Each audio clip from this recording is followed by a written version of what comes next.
teu servo morreu. Tu sabes que teu servo temia o Senhor, e veio ao credor a levar meus 2 filhos para serem escravos.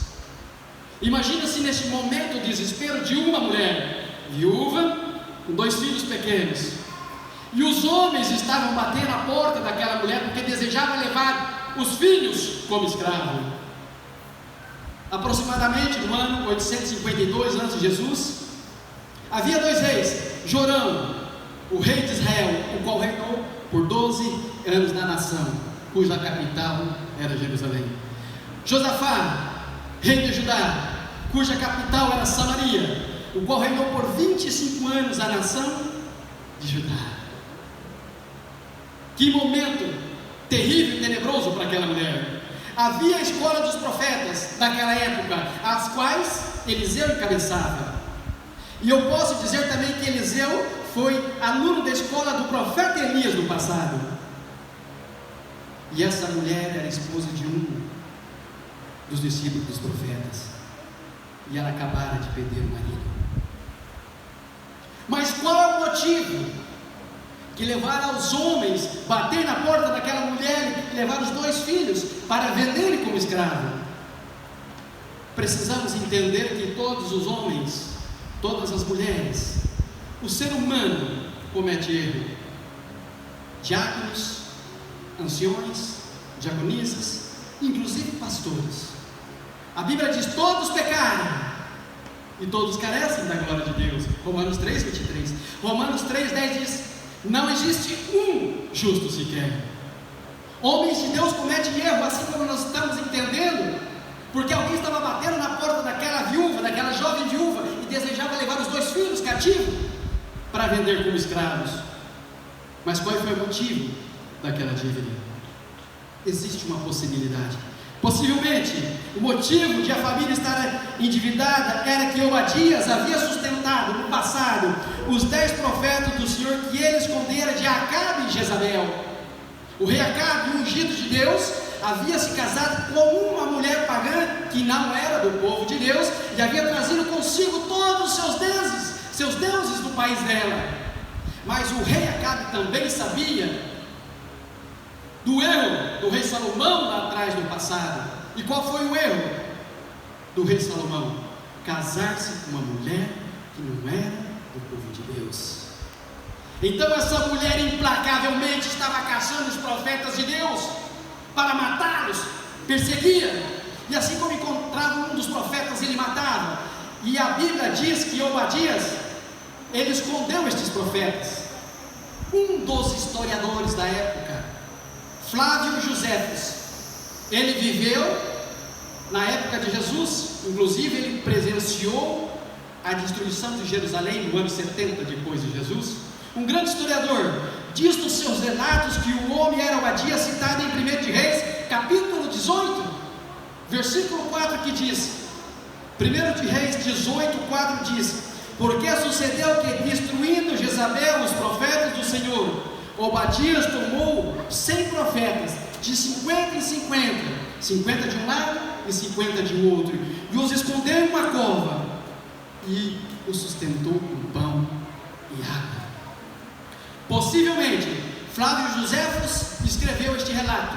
Então, possivelmente, esse homem, esse profeta, da escola de profetas, havia contraído uma dívida para alimentar esses estudantes de profetas que estavam escondidos em lugares diferentes, porque se um rei de Israel o encontrasse, esses profetas de Deus o matariam. No Antigo Oriente, as viúvas por si mesmas já eram muito vulneráveis à pobreza. A viúva de um profeta ficava ainda mais exposta e vulnerável, apesar das dificuldades, pois os profetas viviam um dia após outro, somente com a previsão de Deus. Hoje em dia, para que nós possamos encontrar inimizade em qualquer lugar por onde nós formos, basta falarmos a verdade.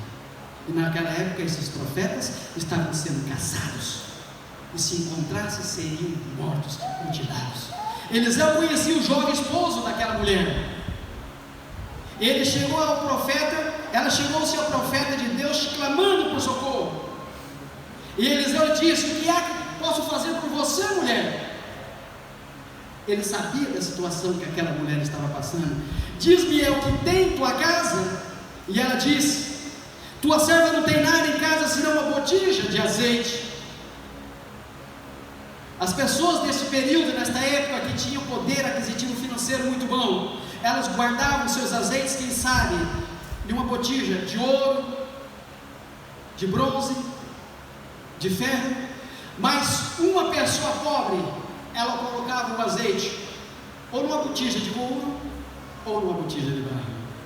Então disse ele: vai, pede emprestado a todos os teus vizinhos vasilhas vazias.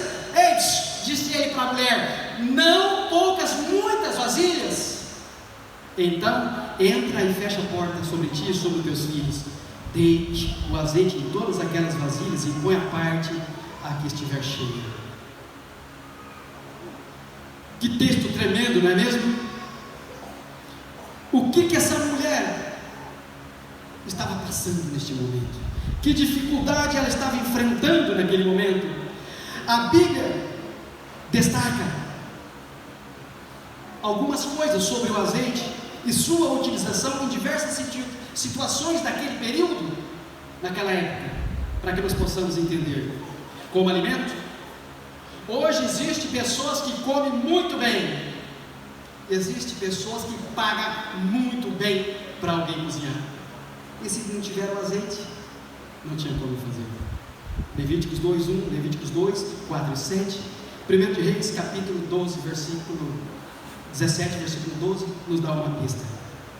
No religioso, para que servia o azeite? Era combustível que permitia as lâmpadas manter-se acesas. Êxodo 27, versículo 20. Essa é uma das utilidades que na época possuía o azeite. Farmacêutico, na farmácia, um doente poderia ser ungido, uma unção, e dentre outras coisas, outras possibilidades. Na área de cosméticos, como produtos de beleza, Deuteronômio 2, versículo 40 também nos dá uma pista. E por último, que eu descrevi aqui, há mais outras coisas, uso comercial.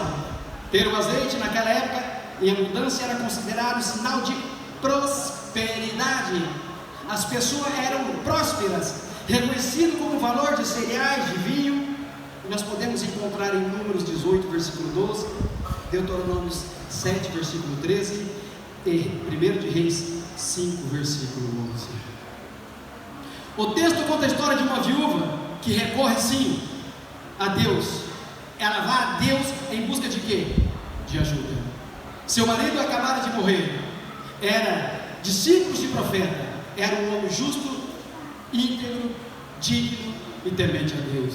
E o credor, por direito legal, queria levar os filhos para serem vendidos como escravos, a fim de quitar aquela dívida. Sua situação naquele momento era desesperadora. O que poderia se fazer? Mas o que nós podemos aprender então com esta viúva, que por sinal, ao final tornou-se empreendedora? O que você tem em casa? Perguntou o profeta a ela. Ela disse: nada, apenas um pouco de azeite. Foi o que ela disse para o profeta, aquele homem de Deus naquele momento. Aquele homem era poderoso.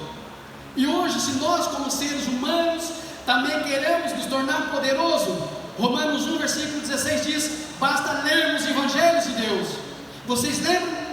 Pedro e João, eles estavam entrando numa das 12 portas da cidade de Jerusalém. A Bíblia narra a porta formosa. E quando eles estavam entrando, eles perceberam que ali havia um homem, uma deficiência física há 40 anos. Aquele homem não podia andar. E aquele homem, então, quando percebe que aqueles dois homens de Deus, homens poderosos, estavam adentrando a porta formosa, e ele estica a mão, quem sabe ele nem se atreve a olhar nos olhos daquele homem e pede uma esmola. Pedro então diz: olhe para nós. Eu fico imaginando a cena daquele homem olhando para Pedro e João naquele momento. Então Pedro pega na mão daquele homem e diz: meu filho, ouro e prata nós não temos, mas o que nós temos, em nome de Jesus, o rei de Israel, nós te damos. Levanta-te e anda. A Bíblia diz que aquele homem andou. E se nós queremos ser poderosos, basta nos dedicarmos todos os dias. O estudo da lição, que por sinal, todos os trimestres tem surpreendido a mim, eu acredito que a vocês também, com um tema melhor que o outro. E agora nós estamos estudando o tema do profeta Isaías. Que tremendo profeta! Vamos chegar ao momento que aquele profeta vai ser colocado em meia tora, e um homem, um ungido de Deus, Manassés, vai colocar ele no meio de uma tora e vai ser cerrado ao meio. Por isso, em Hebreus 11, na galeria dos heróis da fé, lá no final diz que, dentre eles, homens de Deus foram cerrados ao meio. E Ellen White fala, o profeta Isaías foi cerrado ao meio. E aqui no final, quando ela completa as vasilhas, não temos mais nenhuma vasilha, diz o versículo 6 e 7. Então o azeite cessou. Aí vem as lições para as nossas vidas. Homens que temem a Deus também fazem bobagem. Mas que bobagem esse homem cometeu? Possivelmente contraiu uma dívida para poder alimentar 100 profetas de Deus que estavam sendo caçados como animais e seriam mutilados. Mas na época havia uma lei chamada Hammurabi. E quem foi que criou esta lei Hammurabi? Aproximadamente no ano 1700 a.C., o rei Hammurabi, que foi o responsável por decretar o código, ou a lei Hammurabi, que ficou conhecida como seu nome. Segunda lição: a mulher sábia não se aconselha com qualquer pessoa, principalmente quando está enfrentando dificuldades na vida dela. Ela busca conselho de pessoas reconhecidas por sua idoneidade, trabalho honesto e por sua sabedoria, como era o caso do profeta Eliseu. Eu tenho vários amigos no Facebook e tenho também no Instagram. Sabe o que eu vejo ali às vezes? Meninas, 13, 14 anos, dando conselhos amorosos. Eu fico impressionado. Muitas das vezes, eu me lembro quando eu estudava teologia em Costa Rica, me chamaram para uma semana de oração em Guatemala, fronteira com o México. Meu amigo, tem ele até hoje no meu Face, Michael. Eu estava junto com um pastor que era de Guatemala, presidente da União Guatemalteca, e me convidou porque eu ia fazer uma semana de oração na igreja do pastor Michael, e ele me convidou para dar uma palestra para casais. Eu fiquei meio sem jeito. Então meu amigo Michael perguntou para mim: "Que te passas? Que é você?" Eu estou pensando aqui, eu pensei naquela época, como eu posso dar palestra para casais se eu não sou casado? Então por alguns instantes o pastor Michael me insistiu e eu disse: "Eu não sou casado, como eu vou dar palestra para casais? Eu sei que eu tenho família, tenho pai, tenho mãe, tenho irmãs, tenho sobrinhos, mas não sou casado." Ele falou para mim: "Não te preocupes, o pastor que está te convidando para dar uma palestra para casais, todavia não és casado", e era presidente de uma das uniões da União Guatemalteca, também tenho ele no meu Facebook. Foi que me encorajou um pouco mais, e eu fiz a palestra. O profeta orienta: peça muitas vasilhas emprestadas para seus vizinhos, vá para casa, fecha a porta, então você e seus filhos começam a encher. Então ela sai e obedece o profeta, e quando ela está indo, ele diz: "Ei, não esqueça, não poucas vasilhas." Mas era uma mulher temerosa, era esposa de um estudante de profetas, era educar os filhos nos caminhos de Deus. E se fosse um cristão mais ou menos, igual existe hoje em dia também, que cara de pau que ela teria que ir nas casas da rua da casa dela, quem sabe, do bairro, da cidade, e pedir vasilhas? Talvez as pessoas me diriam a ela: "Olha que crente, cara de pau, agora vem para nossa casa pedir vasilhas." E ela sai. Mas por que o profeta manda que ela feche a porta da casa antes e começa a presenciar o milagre? Por que o profeta manda? Porque Jesus diz para que fechemos a porta quando entrarmos para buscar a Deus em nosso quarto. Ele diz: vai e fecha o quarto, fecha a porta do seu quarto e faça a oração em silêncio, e Deus que está no céu ouvirá. Vocês conhecem a história de Abraão? A após ter tido filho, Isaac, houve um momento que Deus apareceu para Abraão e sonho disse: Abraão, eu quero que você sobe lá em cima do Monte Moriá, e lá ofereça seu filho para mim em sacrifício. Que situação para Abraão naquele momento, não é mesmo? Era o único filho que ele tinha, era a alegria da família. Já em velhice, ele teve aquele filho. Agora Deus está dizendo: ofereça seu filho para mim. A Bíblia fala que ele ficou 3 dias pensativos, mas ele não falou para a esposa Sara. Porque se ele falasse, talvez por alguns motivos, talvez Sara recusasse, porque era o filho, já era velha, talvez ela poderia dizer: sendo eu velha, como eu vou poder ter outro filho? Mas tinha um outro raciocínio, uma outra opção também. Se Abraão fosse até ela e falasse: olha, Deus está dizendo que eu tenho que levar nosso filho e oferecer o sacrifício e o holocausto lá em cima do monte, Satanás diria: que Deus é esse? Que Deus é esse que diz lá nos mandamentos: não matarás, agora está dizendo para você matar o seu filho? Muitas das vezes é preciso que nós entramos em nosso quarto, nosso escritório onde estudamos, fechamos a porta e ali em silêncio falarmos com Deus. Mas por que Jesus disse que devíamos fechar a porta? Vamos entender o porquê. Fechar a porta é um sinônimo de isolamento e também de segurança. O que vai acontecer ali dentro pertence a nós somente e ao Senhor.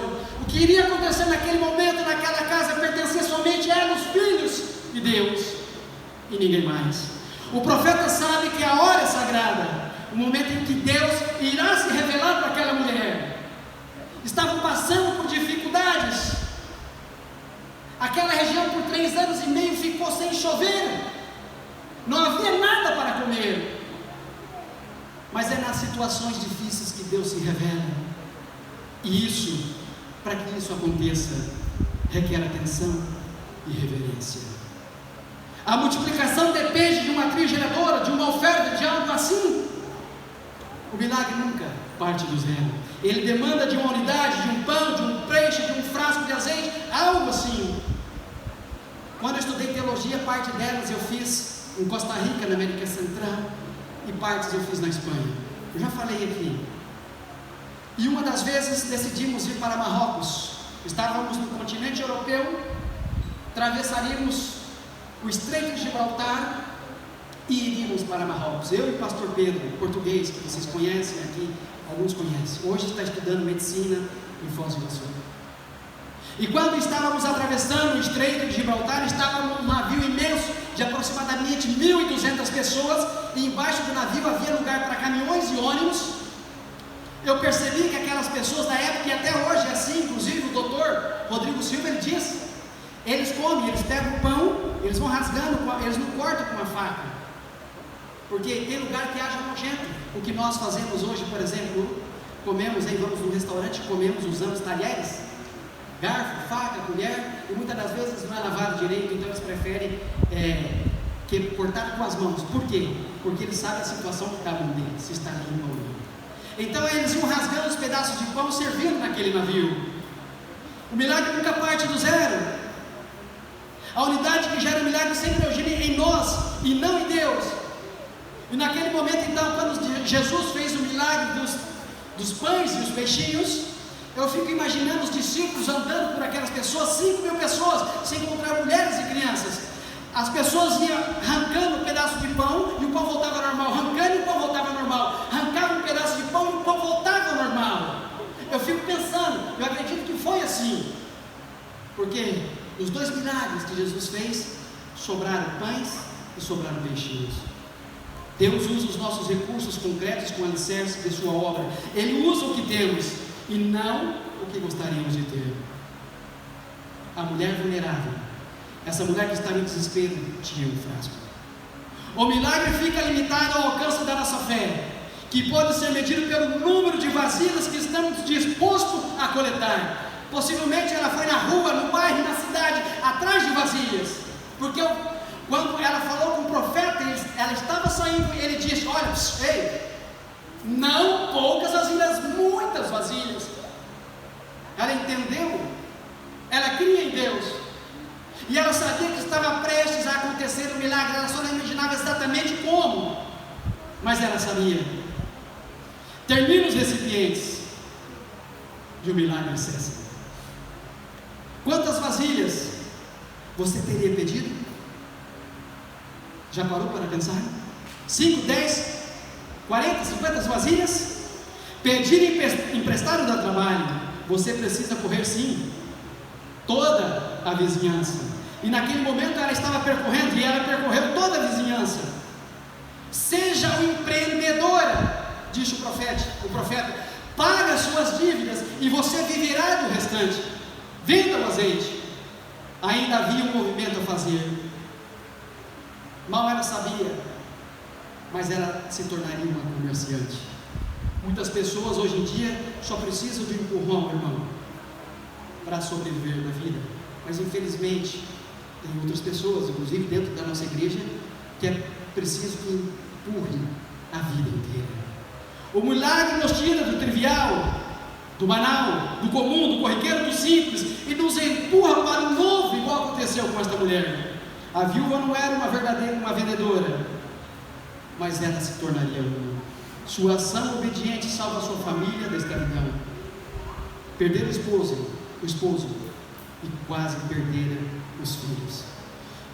Imagine-se vocês, que tragédia naquele momento. Diante do clamor daquela viúva, Eliseu ficou sensibilizado e não hesitou em atendê-la. A Bíblia narra a história. Tal como Elias fizera em Serepta, usou do pouco que ela tinha para resolver o problema. Ela ia fazer o último que tinha na casa. Ele disse: primeiro para mim. E assim aquela mulher obedeceu. Deus compadece-se daquela mulher sofredora, e intervir na sua causa. Há grande suprimento para toda necessidade quando Deus intervém. Peça para Deus um milagre. A quantidade não faz nenhuma diferença. Lembra-se Moisés? Tinha uma vara, e os filhos de Israel atravessaram a seco em meio ao Mar Vermelho. Lembra a história de Sansão? Com uma queixada matou mais de 1000 homens. Davi tinha simplesmente no bolso 5 pedrinhas, e assim prevaleceu contra o gigante filisteu. A viúva de Serepta tinha farinha na panela e azeite na botija, e assim comeu ela, a sua casa, por muitos e muitos e muitos dias, enquanto prevaleceu sobre o povo de Israel. Naquele período, a seca por 3 anos e meio. Elias tinha uma capa, e passaram ambos, Eliseu, no Rio Jordão, a seco. Se estou diante de uma dívida, a última lição dessa noite, que é um tipo de escravidão, entrego o meu único recurso hoje, meu pote de azeite. Ela não mede os esforços. E Tiago 1, versículos 6 e 7 diz que quando nós pedimos e duvidamos, é como a onda do mar, que nos leva de um lado para o outro. A pergunta que fica é, nessa noite, para que você possa pensar, repensar, tirar conclusões do sermão: o que você tem na sua casa? A necessidade da viúva foi suprida a partir daquilo que ela mesma tinha. Um pote de azeite, talvez um pote pequeno, e talvez ali um pouquinho de azeite no fundo, e nada mais ela tinha. Já havia vendido a vaquinha, que produzia leite, já havia vendido o cavalo, que ajudava a regar, quem sabe, um pedaço de terra para plantar, que naquele momento não tinha utilidade alguma, porque os animais estavam morrendo de fome. E por último, quem sabe, ela vende uma ovelha. Qual é a sua fé para receber?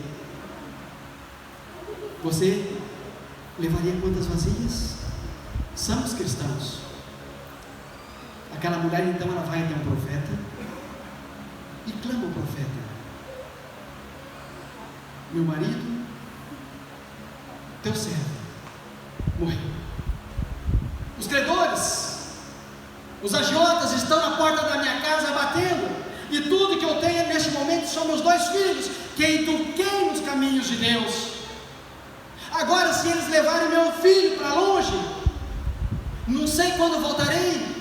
E a lei de Israel dizia naquela época que quando uma pessoa era levada por escravo, só depois de 50 anos, no ano jubileu, que retornaria para sua casa. Será que esta mulher estaria viva quando seus filhos voltassem, caso fosse levado e vendido como escravos? Havia perdido o marido, poderia perder os 2 filhos, a depressão poderia atingi-la naquele momento. E você? O que você tem feito na sua casa? Tem estudado a lição da escola sabatina, a meditação? Tem estudado com os filhos? Tem educado os filhos no caminho de Deus, igual esta mulher? E esta mulher nos hesitou. Meu marido era temeroso, não posso perder os meus filhos. O profeta se compadece daquela mulher, então ele disse: vá para sua casa, vá aos vizinhos mais próximos, pegue vasilhas vazias emprestadas e não poucas, e você encherá todas essas vasilhas, mas antes entre na sua casa, feche a porta, para que ninguém veja. E assim ela fez. E quando ela terminou, ela presenciando aquele milagre, eu fico imaginando ela com um potinho de azeite derramando sobre um, sobre outro, sobre outro, sobre outro. Você fica imaginando uma casa cheia de potes de azeite. Quem sabe de 1 litro, 2 litros, 5 litros, 20 litros, 10 litros, 50, 100 litros, não sei como era na época. Mas ela encheu todos, ela disse: traga mais um. Aí o menino grita: mamãe, acabou, não há mais nada. Então a Bíblia narra a história, versículo 6, que naquele momento aquela botija que ela tinha na casa dela se secou, e ela fica contente. Talvez naquele momento, não sei, ela tenha orado com os filhos ali de joelho, agradecido a Deus. Então ela se levanta e vai até o profeta e disse: eu enchi todas as vasilhas. Então o profeta diz para aquela mulher: vai, vende as vasilhas cheias com azeite, pague a dívida, e tu viverás do resto. Ela se tornou uma empreendedora. Que nós possamos meditar nestes versículos em especial, 2 de Reis 4, de 1 a 7. Que Deus possa nos abençoar sempre, e que você possa se